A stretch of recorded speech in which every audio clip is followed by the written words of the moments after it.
Malayalam big boss season 7 ഇന്ന് ലാലേട്ടൻ്റെ എപ്പിസോഡിൽ ലാലേട്ടൻ ജയിൽ നോമിനേഷൻ നടത്തുകയാണ്. ആ ഒരു ടാസ്കിൻ്റെ സമയത്ത് ഷാനവാസ് ആദ്യമായി നോമിനേറ്റ് ചെയ്തത് നെവിനെയാണ്.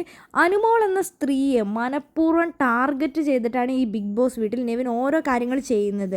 സമയത്തിന് ഫുഡ് പോലും കൊടുത്തിട്ടില്ല. അങ്ങനെ അനുമോളെ കൺസെഷൻ റൂമിൽ കൊണ്ടുപോവുകയും മെഡിസിനൊക്കെ എടുക്കേണ്ട ഒരു അവസ്ഥ വരെ ഈ ബിഗ് ബോസ് വീട്ടിൽ സംഭവിച്ചിട്ടുണ്ടെന്ന് പറയുന്നുണ്ട്.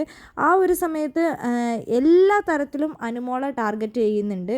ഷാനവാസ് വലിച്ചു കീറി ഒട്ടിക്കുന്നുണ്ട് നമ്മുടെ നെവിൻ. എന്താണെങ്കിലും ആ സമയത്ത് അക്ബറൊക്കെ പറയാൻ വരുന്ന സമയത്തും പറയുന്നുണ്ട്, ഇത് എൻ്റെ സ്പേസാണ്, ഞാനിവിടെ പറയുമെന്ന് പറയുന്നുണ്ട്. അതും ലാലേട്ടൻ്റെ മുമ്പ് മാസമായിട്ട് തന്നെയാണ് പറയുന്നത്.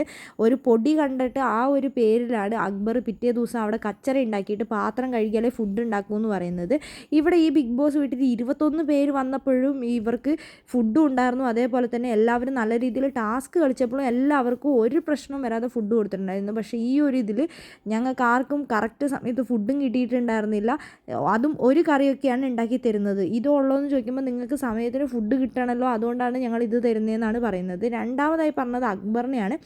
മൊത്തത്തിൽ പറയുകയാണെങ്കിൽ ഈ ബിഗ് ബോസ് വീട്ടിൽ ഏറ്റവും കൂടുതൽ മറ്റുള്ളവർക്ക് എങ്ങനെ പണി കൊടുക്കാമെന്ന് ചിന്തിക്കുന്ന ഒരാളാണ് അക്ബർ. എല്ലാ കാര്യങ്ങൾക്കും ഞങ്ങളുമായിട്ട് മീറ്റിംഗ് കൂടിയിട്ടില്ലെങ്കിലും ഞങ്ങൾക്ക് പണി തരാനുള്ള കാര്യത്തിൽ അവർ 3 പേരും നന്നായിട്ട് മീറ്റിംഗ് കൂടിയിട്ടുണ്ട്.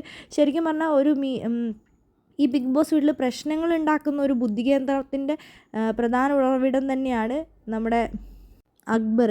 അതേപോലെ തന്നെ ഒരു ചാണക്യനായിട്ടും എനിക്ക് തോന്നുന്നുണ്ടെന്നാണ് ഷാനവാസ് അക്ബറിനെ കുറിച്ച് പറഞ്ഞത്. അങ്ങനെ ഏറ്റവും കൂടുതൽ വോട്ടുകൾ കിട്ടിയിരിക്കുന്നത് അക്ബറിനും നെവിനുമാണ്. ഈ ആഴ്ച ഇവർ രണ്ടുപേരും ബിഗ് ബോസ് വീട്ടിലുണ്ടെങ്കിൽ ജയിലിൽ പോകുന്നത് ഇവർ രണ്ടുപേരും ആയിരിക്കും.